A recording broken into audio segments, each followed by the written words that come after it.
What is up, people? How are we doing? How are we live, laughing, and loving? Um, oh shit, let me go live on TikTok. What do you mean my passcode is required? Welcome. Welcome. Oh, the iPad is dying. Good thing I have a charger. Finally. Oh, does it not work? Why would it? Why would it work? That kind of works. Whatever, good enough. Oh, why is the chat broken again? Oh, why do I look like that? Okay. No, not a photo. Jesus Christ. Okay. Just smoke and I'm ready to learn. I do not condone that. I do not condone that in any way, shape, or form. You can hear my computer about to take off to fucking Neverland. I just dropped my headphones. This is going so good. This is going so amazing and great and awesome.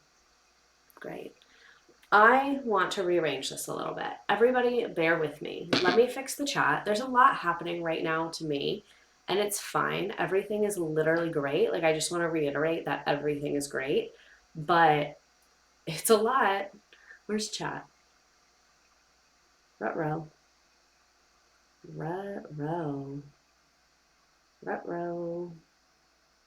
I know you're here. There it is. They put this is like the weirdest layout ever. Okay. Hopefully now she's working. Is the curse of Gwyneth Paltrow. Stop. We're going to reach the Venmo goal today. I love that manifesting. Is it working now? There we fucking go. Okay, so the chat is fixed. That's number one. Number two, I need to rearrange and move the iPad because the iPad is blocking this camera and now this angle is weird and it's just like really not ideal. So the first thing we're going to do is move the computer. See, once we reach I'm going to end TikTok live because I don't want to be dealing with that on live as well.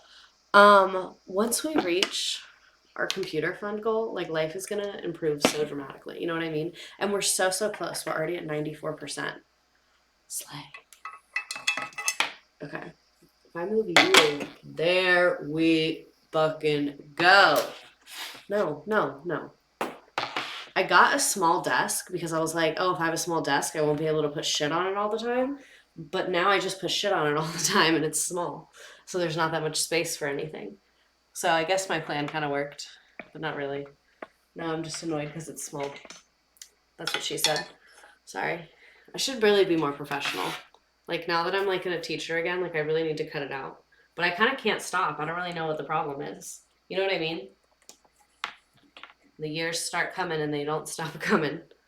They really do not. Okay. That is 1,000 times better. Now we can fix that camera. I can scoot you back. You can see my little pink laptop, but that is a-okay. Mike is in the frame. We are good. We are good. Y'all can't see me. So we're not great, but we're good. Okay. Everyone can see. Everyone can hear. Everything is great. My screen looks good. We're charged. Everyone's plugged in. I forgot to go live on TikTok. I was literally just talking to myself. Wow. You got your disco ball. Yes, if you had not seen, this is a very cute and gorgeous sign. Once I finish the wall, I'll make like a video about it and give her a big reveal. But the Suburban Farmhouse made that for me, which it's super slays. Okay, let's talk about Gwyneth Paltrow because we've already been here for 4 minutes. I didn't open my Dr. Pepper yet because I wanted you to have like your ASMR moment with it. You're welcome. You're welcome. You're welcome. Trigger warning. I guess it's too late. The trigger warning is supposed to be before. I just needed a little pep in my step. Because normally I have like a Dr. Pepper or like another coffee or like a slushie or like a special treat in the afternoon. And I didn't have a special treat today. And I was like about to start this. And I was like, oh, I'm just feeling tired. I'm just feeling like very much not energetic. And this is a really good topic. So I wanted to be energetic. How do you do all of this and teach? Do you just never sleep? No, I sleep, but I have like no life, if that makes sense. Like any time that would be like personal time, I just used for this. So my friends will be like, let's hang out. And I'm like, I'm sorry. I try and at least do like one or two things a month. And also I don't want to say I don't try at teaching because I do try really hard, but like I have really clear boundaries set up. So like I left today and not everything was done. Like enough is done that tomorrow is going to be fine, but like I didn't, like there's stuff I wanted to do that I didn't do. So, you know what I'm saying? So I just have clear boundaries with teaching, and I'm very quick, and I have a lot of things in my classroom to make life quicker for me and make things more convenient for me, and make things faster for me. No, I'm the same way. Sleep is not the thing getting cut for me. Yeah, I sleep like 7 hours a night, and if I get less than 6 hours of sleep a night, I'm like pretty much a nightmare demon, for myself and for others. Like I hate myself and other people hate me. So that's just not like an ideal place for us to be. So I have to get enough sleep. And also, I don't really have a big commute. My school is really close, so I don't have much time in the car, which helps. And like, so think about it this way. When I was working at my corporate job, I would leave the office at 5. Most of the time, I didn't get home till after 6. That being said, I did do a lot of stream stuff there. I would always make my slides at work. But anyway, I wouldn't get home till 6. So I would like get home and then like start recording or like go on here. Like it was like very quick. Now I get home at like 4:15, 4:30. So I have like more evening hours. So I do the podcast on usually Tuesdays we record the podcast. That takes like an hour and a half. And then usually always on Wednesdays I do this. This takes about 2 hours. I cannot work on this at work. Like that was the nice thing about corporate America is like I would have downtime. So I would work on this and like get it done there. With teaching, I cannot do that. Like I'm always being pulled in a million directions. So I do my slides on Sunday and it usually takes like 2 hours. So it's kind of like, it's like a lot, but it's not crazy if you really think about it. Did you switch us to 7 p.m. when you started teaching? It was a little bit before that. It was when I quit my corporate job because we were originally at 7, but then because I wasn't getting home till like 6:30, I switched us to 7:30 because like I needed time to like take a shower and like eat something before I do this. But yeah, once I stopped that job, I switched us back to 7. Please take breaks if you need them. So I really genuinely don't like to. Like I don't know. I'm like my mom is basically Kris Jenner is what you need to understand. So like no. And sometimes I do take breaks. Like the weeks that I do an old topic, that's because like I want to take a break and I don't want to make slides. Or like last week I did a Q&A, which was kind of fun. So like I do things to make life easier. And Fraz is amazing with the podcast. She does like all the work for the podcast and is so flexible. So like one day I had just an awful day at work and I was like, I'm not recording today, and we just switched it to another day. Like I think it's really important if you want to do a lot of things, you have to be really organized and you have to have like really clear boundaries. No, I did not buy the shadow work journal. I don't want to do shadow work. I don't want to know what's in the shadows. I am so good not knowing what's in there. You know what I mean? Like that is not, I don't need to know that. Like that's not something I'm interested in at this time. That is not something that I would like any more information on. I feel really comfortable knowing very little about myself. I would like to keep it that way if at all possible. That would be amazing. That would be absolutely amazing. So anyway, now that we're 9 minutes in of me just talking about my life, let's talk about Gwyneth Paltrow. Let's talk about our girly. This is not like a fan stream. This is not like a number one hater stream. Like there's definitely people we've talked about that I've hated a lot more than I hate Gwyneth Paltrow. But I'm not a fan of hers. So if you came here to like praise Gwyneth Paltrow, you can stay, but just know that like that's really not what we're doing. Mad Libs for traumatized adults. What? Oh, the journal is giving Mad Libs for traumatized adults. No, it really is, because it's like you could do your little shadow journal, or like you could make an 84 slide presentation about Gwyneth Paltrow and talk about it on the internet in front of other people. Like, you know what I mean? Like I'm gonna get fulfillment out of this. Like this, I know I'm gonna end tonight and be like, that was really fun. Like I really genuinely enjoy doing this. It's my favorite thing I do every week. But like I can't imagine that you get the shadow work journal and like you feel great after that. You know, like that cannot be fun. Like I really think people that do stuff like that are masochists. Like you have to hate yourself. Like why don't you just hang out a little? Like you literally don't have to think about this is not like really good advice, probably. Like your therapist is probably quaking right now, but I would just rather have a fun time. Like I really am not interested in getting into all of that at all.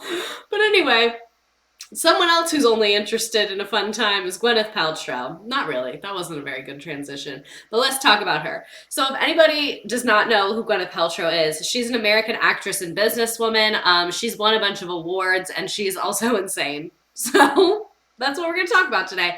So she was born September 27th, 1972 in Los Angeles to Blythe Danner. That sounds like a fake ass name. Like Blythe Danner. Blythe Danner. Be so serious. That's not a real name. That's like a fake name that you give someone. Holy shit, it's her birthday! I did not do that on purpose. I swear on my life, I did not do this on purpose. I literally, oh my God. Because I made this on Sunday and I'm not thinking about the date and y'all saw me, I picked it, like that was not intentional at all. She's a witch, you guys, she is a fucking witch. I'm so scared right now. I'm sorry, I just need to like marinate in that for a second. I'm so scared. I'm really superstitious, and this is not helping.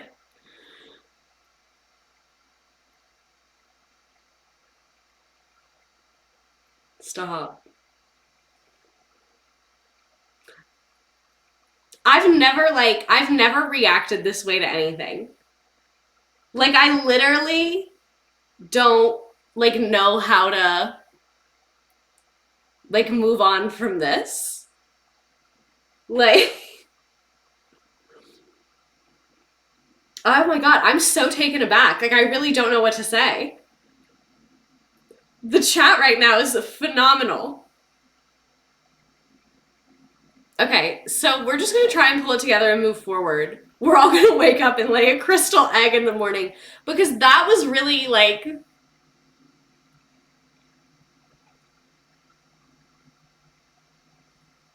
Everything's fine. Gwyneth, if you're here with us, I'm scared. Okay. This is so creepy. Okay, anyway, I'm just gonna keep going and pretend that didn't happen. I really didn't like that. Very sinister coincidence. I'm terrified. I want to stop talking about it. So, okay. I feel mean doing this on her birthday now. She doesn't give a fuck. She does not care. But, like, it's your birthday, and I'm making fun of you on your birthday, but, like, you have done some fucked up stuff. I think it's fine. I don't think she cares. Gwyneth, if you're watching this, I had no idea today was your birthday. I'm fucking sorry. I would not have picked you. I would have done you a different week. You know, I don't like to bring a negative energy to someone's birthday. Yeah, she can dry her tears with her millions of dollars. So, anyway, so her mother's name is Blythe Danner, and her dad is a film producer director, Bruce Paltrow. Apparently, he is also famous. Her father is Jewish, and her mother was Christian, and she was raised celebrating both Jewish and Christian holidays, according to Wikipedia. And her brother had a traditional bar mitzvah when he turned 13. I guess she didn't have a bat mitzvah. I don't know. Maybe she was just, like, not really feeling it. Maybe she was feeling awkward. I don't know. She is a Nepo baby. We will continue to talk about her Nepo baby-ness. I'm a Walmart parking lot on Twitch as well. For everyone on TikTok right now, if you come to Twitch, you get to see the pictures, and the chat is a lot more... There's a lot more going on there. Like, not that I don't love y'all, but, like, Twitch chat is just, like, gonna hit you a little bit better. So anyway, Her father's family emigrated from Belarus and Poland, and her mother was from has like Dutch and Irish ancestry. Her paternal, so that's her dad's side, great great grandfather was a rabbi in Poland and a descendant of a well known family of rabbis. So Nepo baby, like generationally, they're well known in the rabbi community on her dad's side, I guess. This is a picture of her. I hate that today's her birthday. I just want to reiterate how much I hate that. So apparently, when she was a year and a half old, she saw her mom play Nina in this play called The Seagull. This is not a picture of her mom, but this is a picture of the play, just so you kind of get the vibes. And apparently, her family says that that's what she wanted to do. She was like, I want to be up there one day, whatever. Oh my god, sorry I'm late for class, but I finally completed the pipeline after 3 months of watching the YouTube recording. Yes, Elizabeth Clark. Yes, and Create Potato, thank you for subscribing. We love that. So anyway, she saw her mom in the play and she was like, holy shit, I want to be in a play. But I don't really think an 18-month-old is capable of that. Like, I think an 18-month-old is probably like, they think it's cool or interesting that their parent like looks really different and is in a really different setting. Like, they might find that intriguing. I believe that, but I'm not going to say that an 18-month-old wanted to be an actress. I'm sorry. I'm willing to give into a lot of delusions. That's not one of them. So there's is also in her childhood some pics for you. She meets her lifelong BFF, Mary Wigmore. This is straight from the Goop website, by the way. I'm really like hard-hitting journalism right here, the Goop website. 1980 is when she also meets her lifelong pal, Maya Rudolph. One time I met Maya Rudolph at a restaurant. Well, I didn't meet her at a restaurant. I was at a restaurant that she was also at in New York. And my mom, hopefully she's fine with me telling this story, she had been indulging in adult beverages as an adult does on vacation. And she was like, we should go introduce ourselves to Maya Rudolph. And I was like, that's a terrible idea. Like, she's literally eating dinner with her family. I'm not doing that. And it was like a nice place. Like it was not the vibe. You know what I mean? Like, the tables were very like private. It was kind of dark. Like, it's a place where you don't go to talk to people. And I was like, that's just a terrible idea. Like, we're just not going to do that. And me and my sister and my dad convinced my mom that was a terrible idea. And then she went to the bathroom. And then on the way back from the bathroom, she stopped at her table and was like, me and my daughters love you. We love your work. And apparently she was really nice about it. But, you know. The fact that I can't watch this every week because my exams are at Wednesday at the same time is criminal. That really is criminal. I'm so sorry for you. That's such a Southern mom thing to do. My mom's not even from the South. She moved here for college and just didn't leave. Like, she moved to the southern part of America and just stuck it out there. But that's just her personality. She's an extrovert, baby. Extrovert. Can't hold mother parking lot back. Really cannot. So, Nepo baby, Nepo baby, Nepo baby, Nepo baby. She is also the half cousin of Catherine Mowing through her mother. I don't really know who that is, but apparently she's an actress. And this is in the game. She is the second cousin of former Congresswoman Gabby Giffords through her father. So Nepo baby for real. Like, her cousins are famous, her grandparents are famous, her great-grandparents are well-known rabbis. Like, that is Nepo baby behavior. Gracie, first time completing the TikTok to YouTube to Twitch pipeline. Welcome. So, though Giffords is the second cousin, through Giffords, she is the second cousin-in-law of Mark Kelly of Arizona. Her godfather is Steven Spielberg. I feel like everyone's godfather is Steven Spielberg. Like, if you want to make it in Hollywood for your kid, do you have to make their godfather Steven Spielberg? Technically, I guess anyone could do that. Like, I could write him a letter and be like, you're going to be my baby's godfather. Can't say no. Like, do you have to have someone's consent for them to be the godfather? Probably, right? Like, they have to sign something. But I feel like the number of people that I've heard Steven Spielberg was their godfather. How many people are you godfathering? Like, what is this? My cousin Shane from the L Word. What? They have to be at the baptism, right? Well, also, it depends how you define it. Like, do you mean it religiously, or do you mean it like, if your parents die, that's where you go, you know? Then, if it's the parents die one, they definitely have to sign something. I'm confident of it. Steven Spielberg is the Nick Cannon of Godfathers. Oh my God. Okay, so anyway, her uncle is an opera singer and actor Harry Danner, whose daughter, actress Hilary Danner, is Paltrow's cousin and close friend.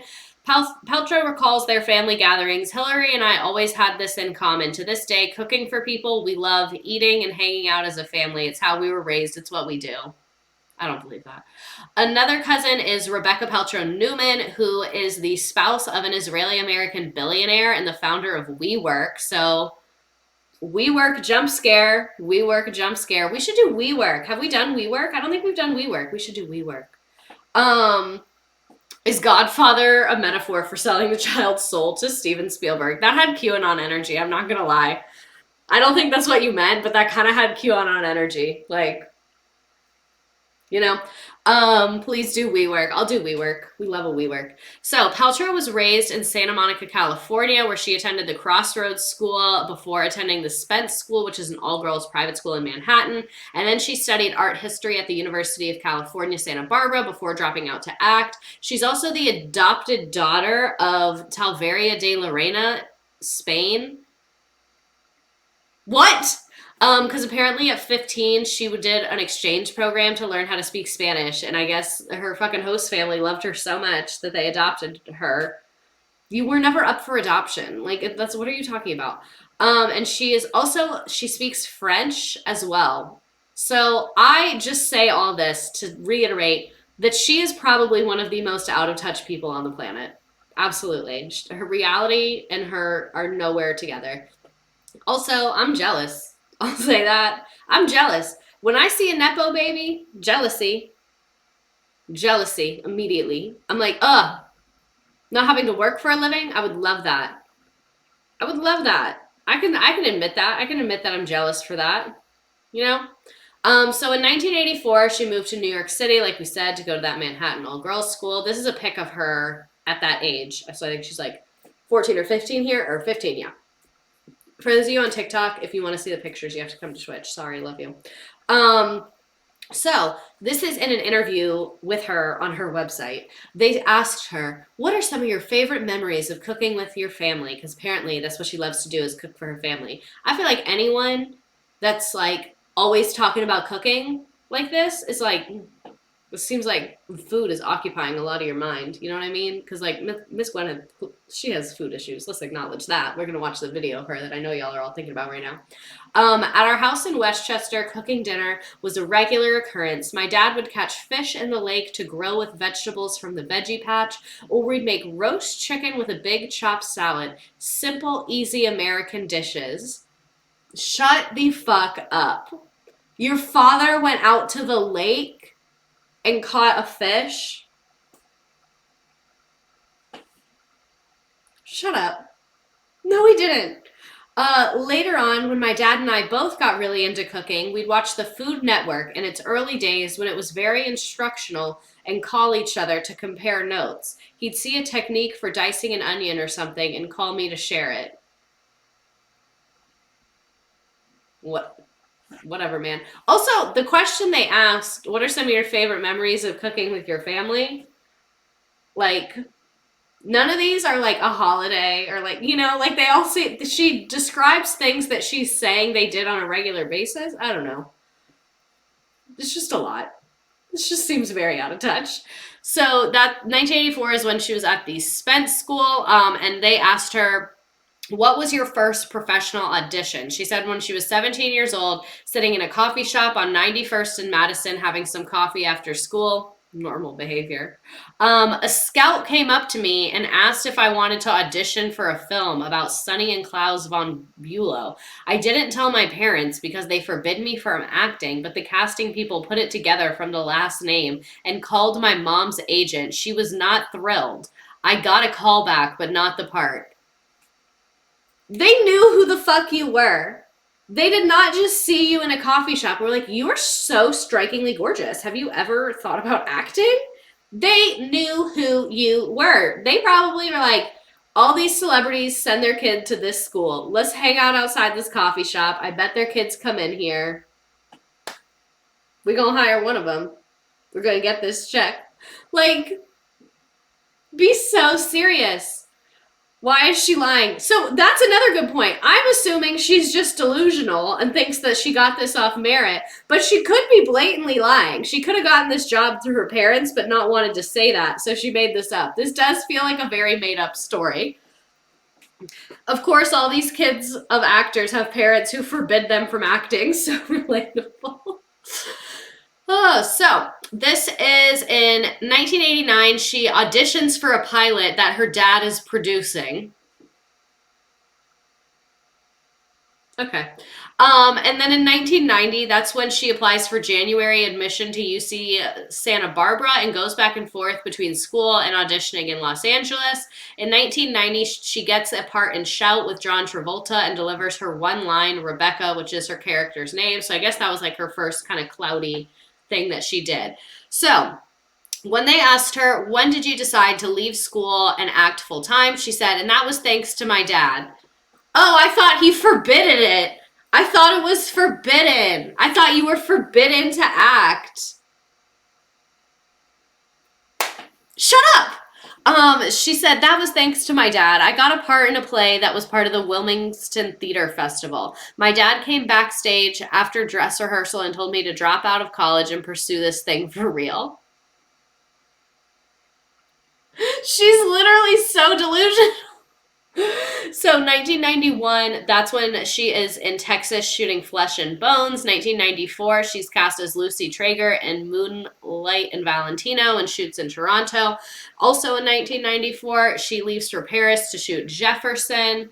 And this is when the first seeds of goop were planted, apparently. She said, when I came home from Flesh and Bones, I got a job waiting tables at Enterprise Fish and Company off Main Street in Santa Monica. They've since closed, but it was a great spot for oysters back in the day. So allegedly she was a waitress, but it could not have been for that long because she was immediately in other movies again. You know what I mean?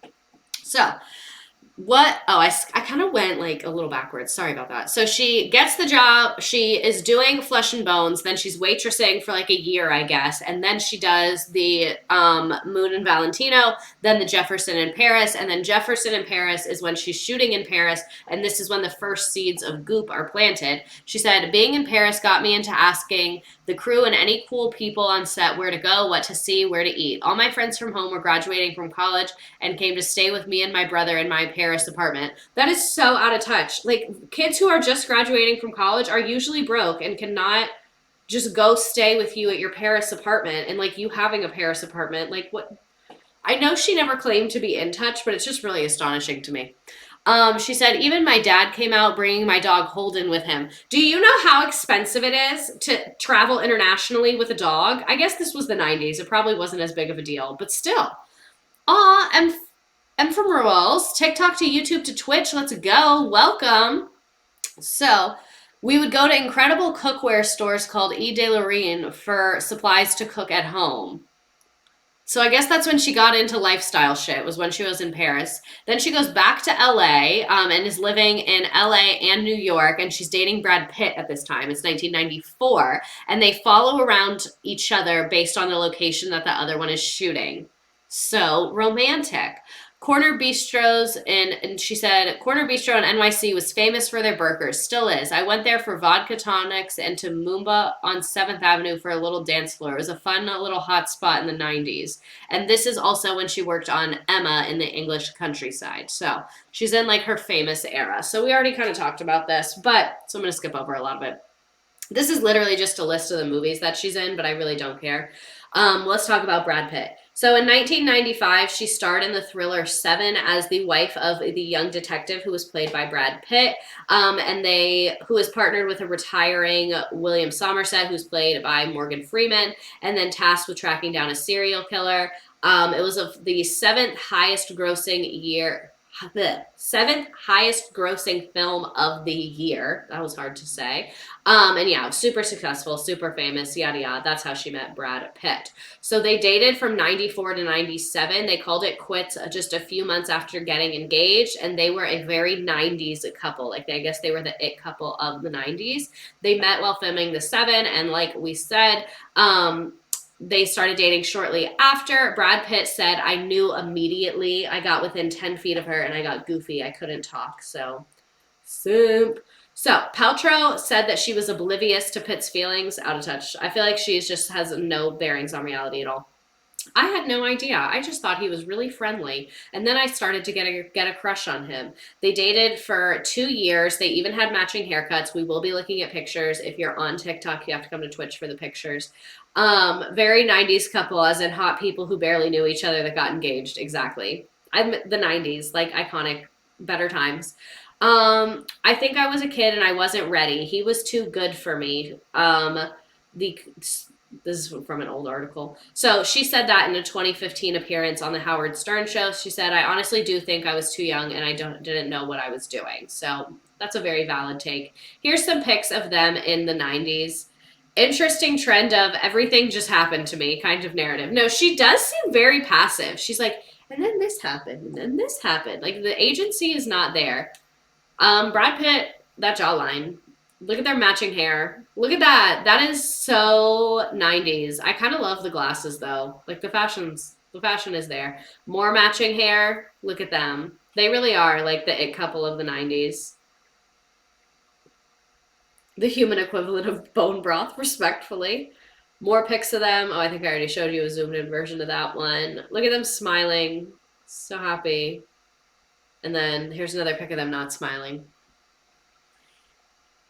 Shout out to Brad for defending her from Harvey. Have to say though, oh, I didn't even know about this. Interesting. I did not know that. The more you know.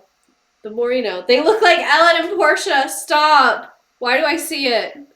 That is so funny. They do kind of look like brother and sister. Ew. Icky. Icky, icky, icky. Hate that.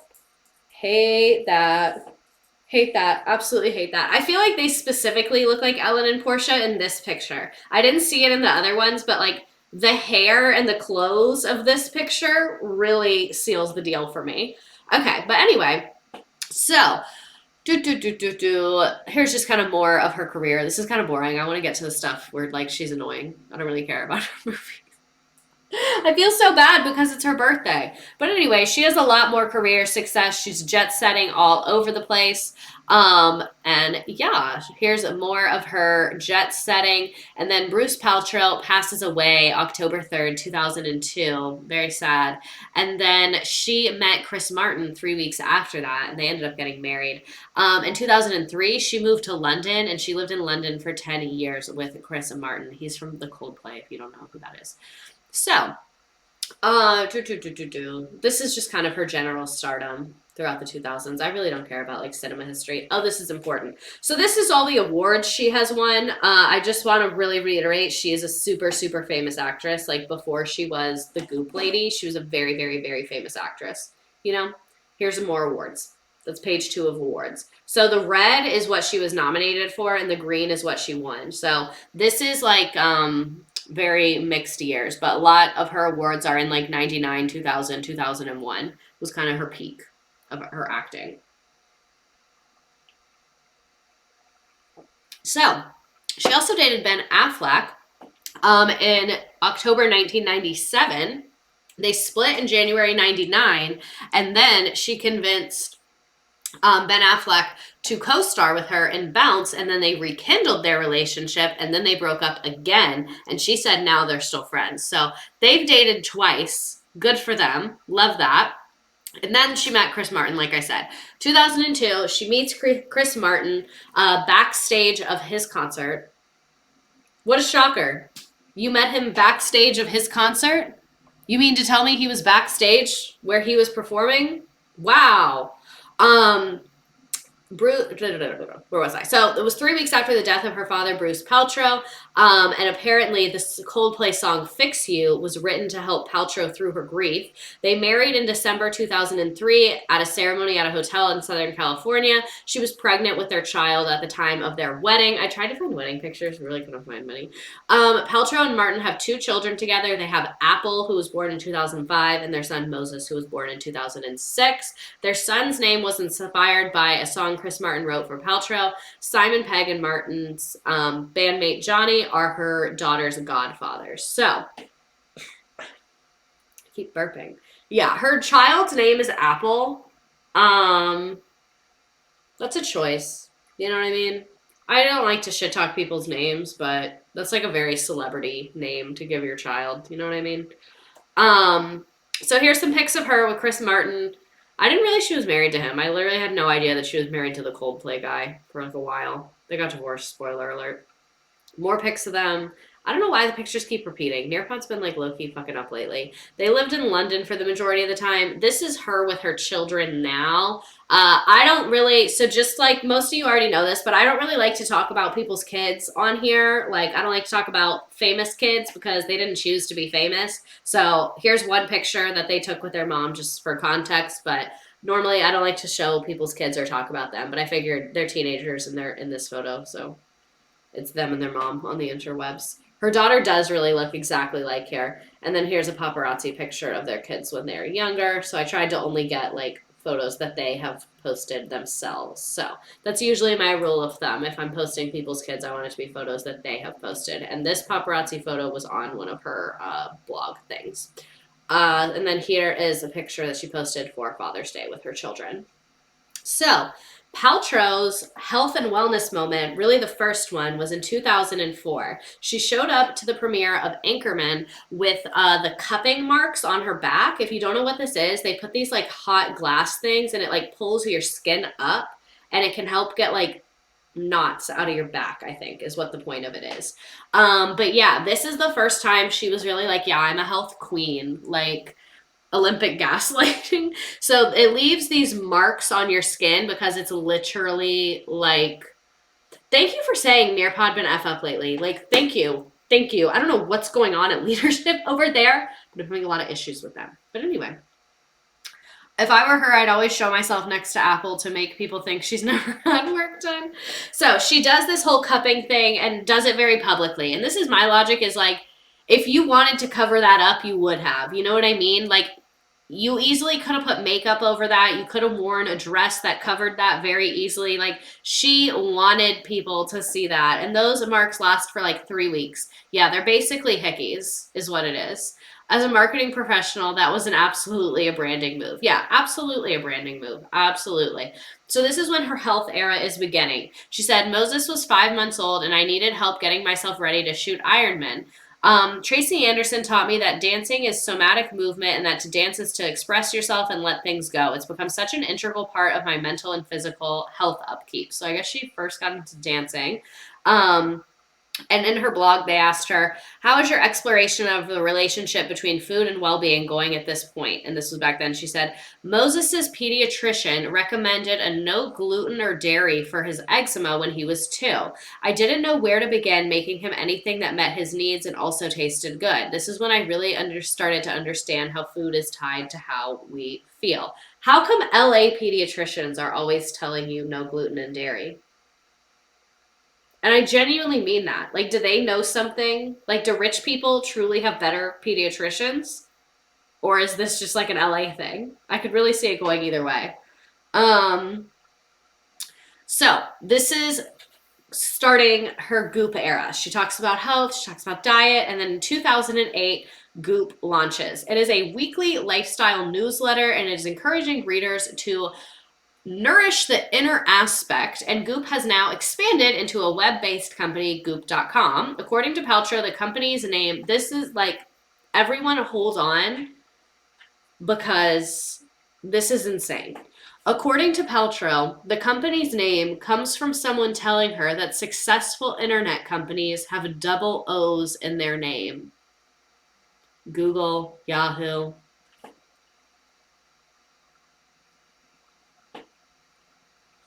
And then her initials are GP. Goop.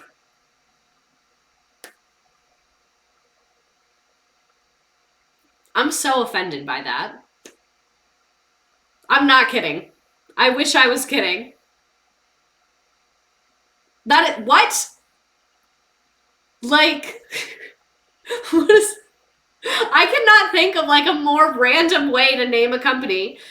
You're like, what if it was my initials? And then one time this guy told me that double O's equal money. Goop. Like, what? Could have been Jeep. Oh my God. Like, I just don't understand this. And then she said, I wanted it to be a word that means nothing and could mean anything. That is a Kendall Roy-ass thing to say. That is so Kendall Roy coded. Like, this is so stupid. Goop means things already. Exactly. Goop is like a gooey substance. Like, it's already a word. Like, y'all should have seen my face when I read that. I was floored. And I knew y'all were gonna be too. That's my favorite thing, is when I know that y'all are gonna hate something. That's my favorite thing, teaching and on Twitch. I love when I know something and I hate it, and I know that y'all are gonna hate it too. That's my favorite feeling, is when I'm like about to drop that on y'all. Love that. Live for that. So 2011, this is when her first cookbook comes out. She said, the first cookbook was catharsis for me. I got to connect with my dad in this visceral way in the kitchen. Writing about him became part of my grieving process because food was our love language. That's nice. Then in 2013, she has another cookbook come out, and then she's come out with a few scents. She said, the second cookbook was a way for me to answer my own questions. I was dealing with gut health stuff. What does that even mean? And Dr. Habib Sadiqi to get my blood work done, and learned how functional medicine answers digestive health questions. That's really true. If you are having stomach stuff, a lot of times it can be solved with diet and like with figuring out what foods trigger certain things for you. And that looks different for everybody. Like, it's not like, oh, if you do this, it'll fix it. You could just have to figure it out for yourself. She said, I make stuff from the first two cookbooks the most, but now being paleo, the clean plate gets brought out more. Unless I go to Italy or Spain, then all bets are off. That's also true. I'm like low key, like I hate when I agree with crazy people, but she's right about this. A lot of times gluten that bothers people in the US, if they go to other countries, the like gluten there doesn't affect them as badly because the grains are very, very different. So a lot of people, not celiac, like if you're celiac, that's different. But a lot of people who just like gluten hurts their tummy, if they eat gluten in Europe because they have like different rules about stuff, it's like not going to irritate their stomach. That is very true. A lot of people have had that experience. Celebs should not be allowed to name children or companies. It always goes poorly. So where was I? Oh yes, her cookbooks. So in March 2014, Paltrow announced that her and Martin had separated after 10 years of marriage, and she said it was a conscious uncoupling. A conscious uncoupling. What does that mean? So this is what they sent out. She said, or they said, it is with hearts full of sadness that we have decided to separate. We have been working hard for well over a year, some of it together, some of it separated, to see what might have been possible between us, and we have come to the conclusion that while we love each other very much, we will remain separate. We are, however, and will always be, a family, and in many ways are closer than we have ever been. We are parents first and foremost to two incredibly wonderful children, and we ask for their and our space and privacy to be respected at this difficult time. We have always conducted our relationship privately, and we hope that we can consciously uncouple and co-parent and be able to continue in the same manner. Love, Gwyneth and Chris. I want a Gwyneth Paltrow and Trisha Paytas collab, or a Malibu Barbie and Apple collab. She's the blueprint for this weird-ass counterculture. I want to describe everything as conscious uncoupling now. Someone give her a ukulele. This does have ukulele energy. In her official announcement, apparently she also had her doctor, Habib Sadiqi, and his dentist wife, Sherry Sammy, explain uncoupling. You know, when you're getting publicly divorced, so you have your doctor and his dentist wife explain what you mean. You know when you do that? Obviously, you know when you do that. They describe it as the ability to understand that every irritation and argument within a marriage was a signal to look inside ourselves and identify a negative internal object that needed healing. From this perspective, there are no bad guys, just two people. It's about people as individuals and the relationship. What? You didn't even talk about the uncoupling part. Like, that was the worst explanation I've ever seen. Dentists give best life advice. Dentists have really high suicide rates, so I think we need to be checking in on them, you know? Like, I don't think they should be checking in on us. I think we should be checking on what's going on with the dentist. I mean, what else would a doctor and a dentist do all day besides Gwyneth Paltrow's PR? In 2014, Paltrow began dating producer Brad Falchuk, who she met on the set of Glee in 2010. I forgot she was in Glee. I forgot she was in Glee. Stop. I forgot she was in Glee. But anyway, they went public in their relationship in April 2015 and then announced their engagement in 2018. And then they got married in 2018 as well on Long Island in New York. So then after her divorce in 2014, she really entered her girl boss era. So apparently this guy, Seb Bishop, was CEO of Goop from 2011 to 2014. And a bunch of other celebrities started their own lifestyle brands during that time as well. And then in 2014, right after she got divorced, she hired this lady, Lisa Kirsch. And this lady was the CEO of Martha Stewart Living Omni Media, and she was the Oxygen Media founder. So Oxygen was a crazy ass TV network. So I'm sure this lady is crazy. I'm 100% sure of it.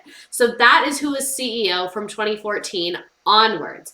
So this is when they started to get really crazy with it. So maybe Gwyneth isn't even the villain. Maybe it's Lisa Kirsch. You know what I mean? Martha Stewart cameo. Lots of interconnectedness tonight. Like lots of that happening.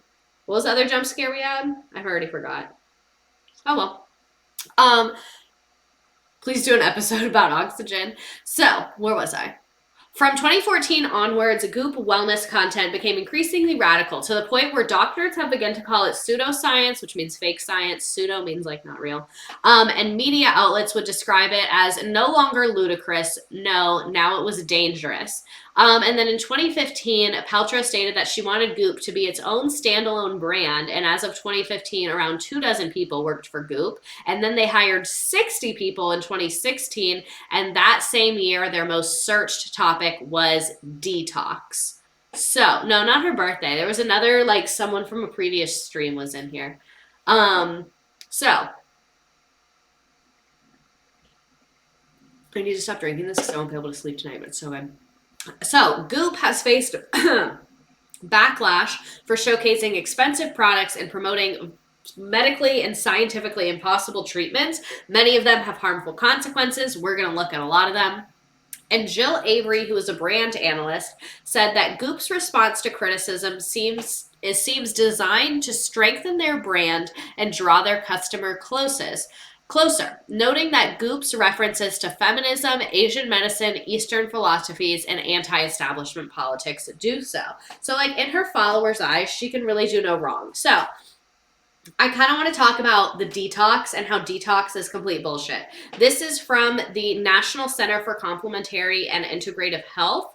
And their mission is to define through rigorous scientific investigation the usefulness and safety of complementary and integral innovations and their roles on improving health and healthcare. And they are a department within the U.S. Department of Health and Human Services. So I wanted to give you that citation, like right here, to show you, like, these are the fucking doctors, and they say that detoxing is bullshit.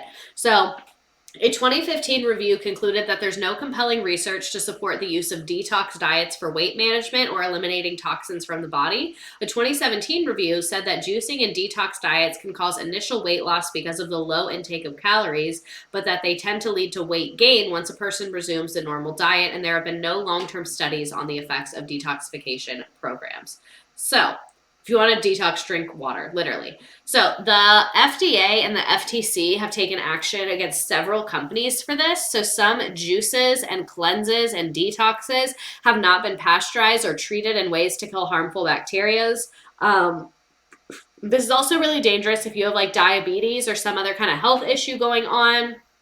And yeah, just basically, it's really not good for you. The biggest thing is drinking large quantities of water and herbal tea and not eating any food for days in a row could lead to dangerous electrolyte imbalances. So it's just like really dangerous for your body to be doing this kind of thing. So let's go ahead and discuss some specific horrible things that Goop has done. So one is vaginal steaming, starting off super strong with vaginal steaming. Her first controversy was in 2015, the promotion of vaginal steaming, an ancient Greek ritual that is intended to keep the uterus in place. Make it make sense.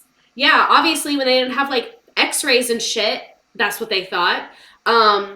But Paltrow claimed that it cleanses your uterus, which it literally cannot do because that's not how your body works. Steam cannot get all the way up into your uterus. It's not going up there. That's not how anatomy works. It can give you yeast infections and burns because steam is hot and that is very, very sensitive skin. So you can burn yourself. And then also, if the water is not like 100% clean, if you're really sensitive to moisture, things like that, it can cause infections and other things. And this is a picture of Chrissy Teigen doing it. We should do a Chrissy Teigen stream. Where was the uterus going? And yes, your vagina is self-cleaning. You don't need to steam it. It's not actually going into your uterus. I promise you, you're okay. Like, I promise you, you don't need to do this. I'm not going to answer that question, Tony Nook. I am not answering that. I'm not a doctor. I have no idea. Please do a Chrissy episode. So in 2016, Paltrow also recommended bee stinging therapy to get rid of inflammation and scarring. What inflammation? A bee sting literally causes inflammation. When you get stung and you turn red, that's what inflammation is.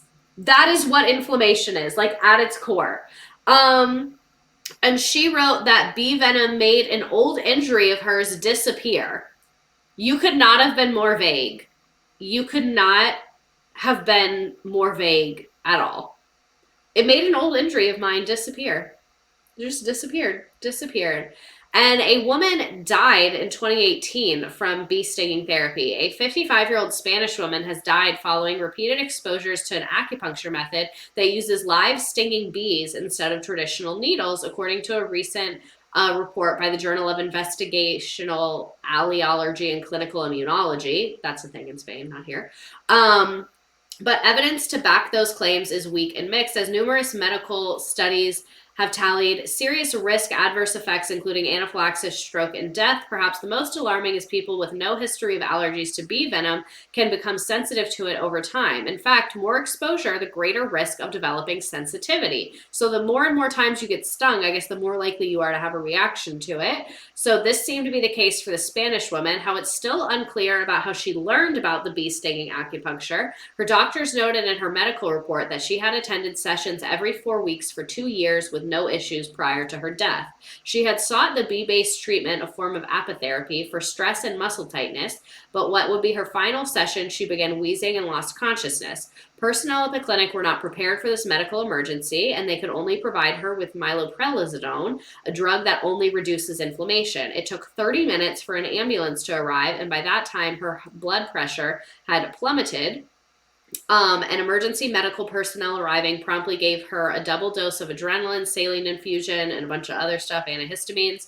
Though her blood pressure and heart rate stabilized on the way to the hospital, doctors there determined that she had suffered a massive stroke from severe anaphylaxis, which is an allergic reaction, and slipped into a permanent coma, and she died several weeks later from multi-organ failure. And Kourtney Kardashian has also endorsed bee venom stinging products, and tabloids have hummed over reports that Kate Middleton and Victoria Beckham use bee venom facials and other products. So this is super dangerous and unnecessary. I don't think there's any studies that actually like show that it's beneficial in any way. I mean, I guess people wouldn't do it if it wasn't doing something for them, but it's just so dangerous to be doing this. Like someone literally died.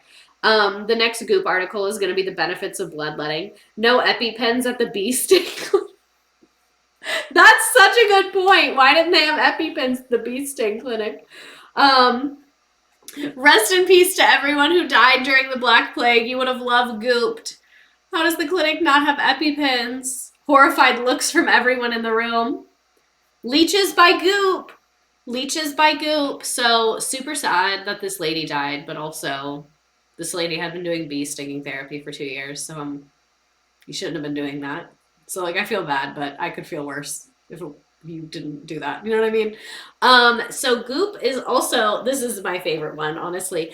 Goop is constantly harping about the dangers of aluminum and has even specifically warned that you should only buy lipsticks that are aluminum free. But in 2016, it was discovered that Goop lipsticks have aluminum in them. There it is.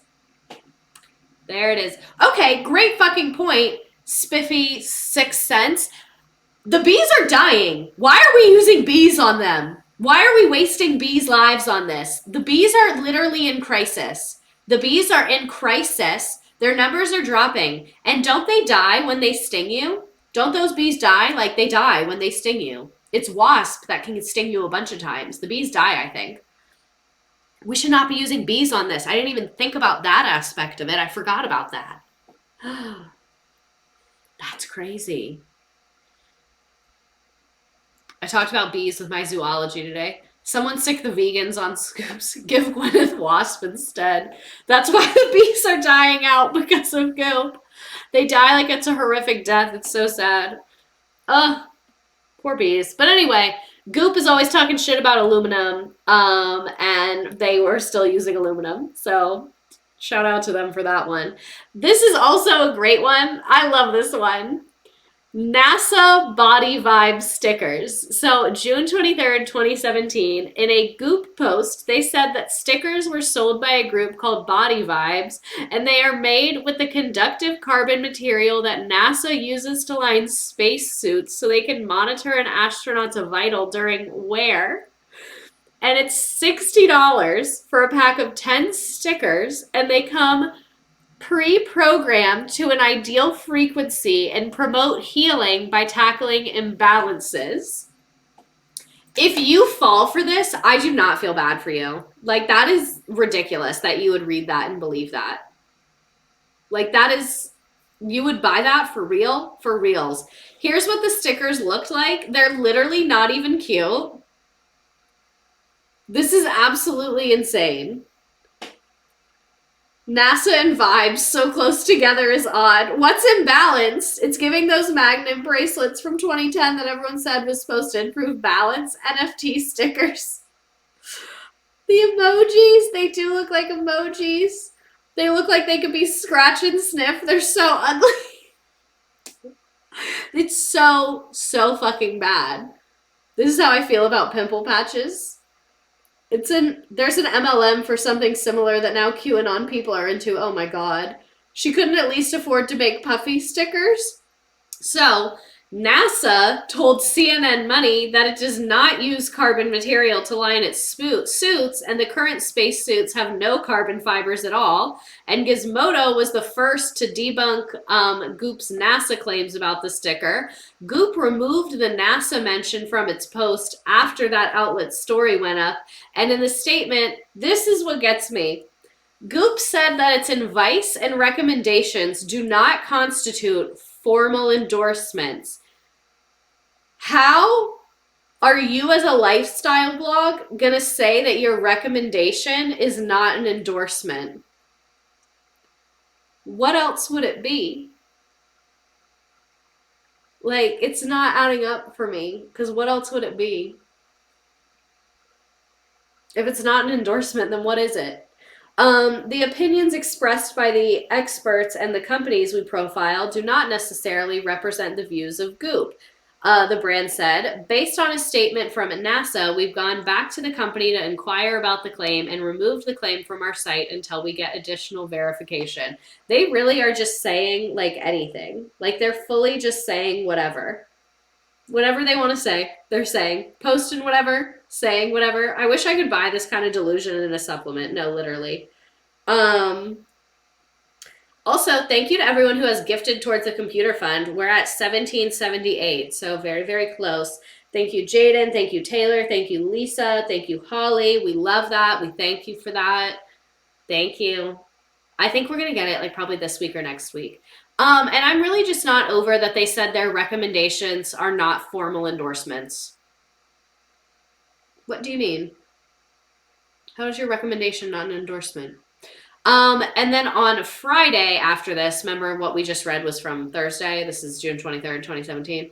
Body Vibes apologized for what it called a communications error. They said, "We have learned that our engineer was misinformed by a distributor about the material in question, which was purchased for its unique specifications. We regret not doing our due diligence before including the distributor's information in the story of our product, and they stand by the quality and effectiveness of their stickers." So they were like, so the product that we thought it was, it's not that, but we do stand by the effectiveness. They do work. I know that it is a different material than what we said, but it does work. Whatever it is, it works. And I love that everyone is just shifting the blame to anyone else that they can. It's always the distributor. The ever elusive distributor is always at fault. Always, always.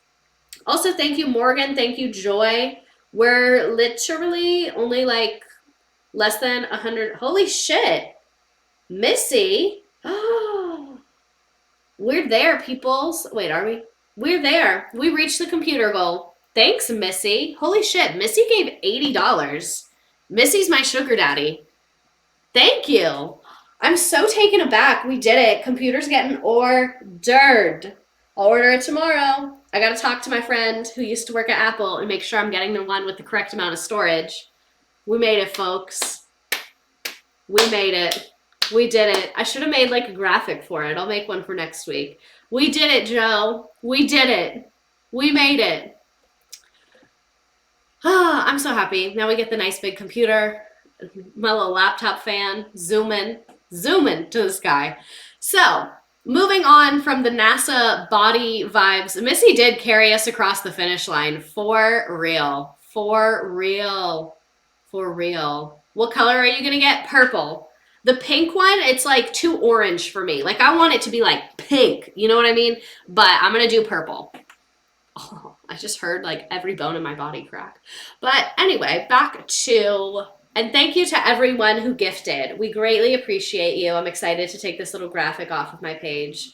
And I'm so happy that we get to have the big computer. We're going to be able to do more. We're going to be able to have more windows open, show more videos, have more tabs, look at websites, things like that. It's going to be great. So, in 2017, Goop sold $135 coffee enema kits to supercharge your annual Goop detox. What? And studies show coffee enemas could cause several adverse effects, including colitis and proctitis, which is, no, neither of those sound fun. And if you don't know what an enema is, it is when you put a little tube up your bum and put liquid and it like cleans you out, quote unquote. So coffee is not something you should put up there at all. Really not. They do have like medical reasons to do them, but they use like saline and like a doctor does it, which is different. So anyway, apparently this can cause pain or bleeding, and a lot of people use hot coffee, which would burn you as well. And yeah, it's just really, really, really, really, really, really terrible, and it can mess up your digestive system so that you feel like you have to go to the bathroom even if you don't have to go to the bathroom. And if you experience these symptoms, you should hold off from doing enemas because they could be causing irritation and further damage. So that's the thing, is that like people will do this for stomach issues, but this causes stomach issues, so it's just going to make your shit worse. And again, this is $135. $135. Hot coffee. Not hot coffee. I want to know who's falling for this. Who is falling for this? So this is another great one. The goat milk cleanse. So Goop did a Q&A with a naturopathic physician who claims that you can get rid of your body's parasites by consuming nothing but raw goat milk for 8 days straight. That seems like a way to get a parasite, if we're being honest. If you're being honest, that seems like how you get parasites. The expert says that her treatment dates back to biblical times. In those days, when a healer learned of a worm infestation, they would put a patient in a tub of milk until the worms come out to drink. Parasites love milk, she said. Okay, so I have a lot of things to unpack. One, during biblical times, the average lifespan was like 40 years. So maybe let's not look to them for medical advice. Two, even if we should look to them in medical advice, They said they put the patient in the tub of milk. That is not drinking the milk for 8 days. I could see where sitting in a tub of milk, if you have some kind of skin infection, might be effective. You know, I know people do that for like eczema, stuff like that. I don't know. But sitting in milk and drinking milk for 8 days, that's not the same thing. That's not going to have the same effect on you at all. At all. So aside from the fact that all detox and cleanse are pure bullshit, drinking raw dairy has some major risk, especially for kids, older people, and pregnant women, and anyone with a compromised immune system. Compared to drinking pasteurized dairy products, which are heated to kill harmful bacteria, raw dairy products cause 150 times more foodborne illnesses, resulting in 13 times more hospitalizations, according to the FDA. And there's also no evidence that goat milk cleanse can get rid of the body's parasites. Instead, there are some cases that report describing parasitic infections and caused by drinking goat's milk, which is quite opposite of the intended effect. And a rep for Goop noted that the Q&A was not a recommendation, and again pointed to the disclaimer at the bottom of the post. They literally will say and do anything and be like, that literally wasn't even a recommendation. Like, they're just gaslighting us. They're literally just gaslighting us. She's also promoted a lot of herbs and supplements. Goop promotes and sells herbs used in Ayurveda, a medical system that originated in India thousands of years ago and is still practiced today. So this includes diet, exercise, modifications, all those things, but supplements made from the herbs, minerals, and metals are a part of the system too. And apparently most of these supplements are useless at worst and dangerous at best. They send roughly 20,000 Americans to the ER each year. And the National Institute of Health notes that they can contain toxic amounts of dangerous heavy metals. For example, a 2015 study looked at 115 people who'd been taking Ayurvedic supplements and found that 40% of them had lead poisoning, according to NPR. Not all of these products are dangerous, and people all over the world use them, but the NIH says people shouldn't use Ayurveda to replace conventional care or postpone seeing a doctor. And if you want to try the supplement, it's available over the counter or even on Goop. You should try and talk to your doctor about it first. So apparently these supplements are not bullshit. Like, they can do stuff for people, but if you're just taking a ton of them at random, that's not good for you, especially if it has these high levels of metal. And Goop recommends this too. They said people should consult with an expert before making changes to their routine. So they also have had Dr. Kelly Brogan. She spoke at a Goop Health Summit in 2018, and she is known for claiming that AIDS is a scam to sell expensive medicine, and she believes that the medicine is actually what kills AIDS patients. So that could not be more incorrect. Like, that could not be more literally just factually false. And she is also an alt-right COVID denialist. She was not a COVID denialist in 2018, obviously, but she wasn't good then either. And apparently she also had Drew Barrymore and Meg Ryan on the list of speakers. So another reason to dislike Drew Barrymore, I guess.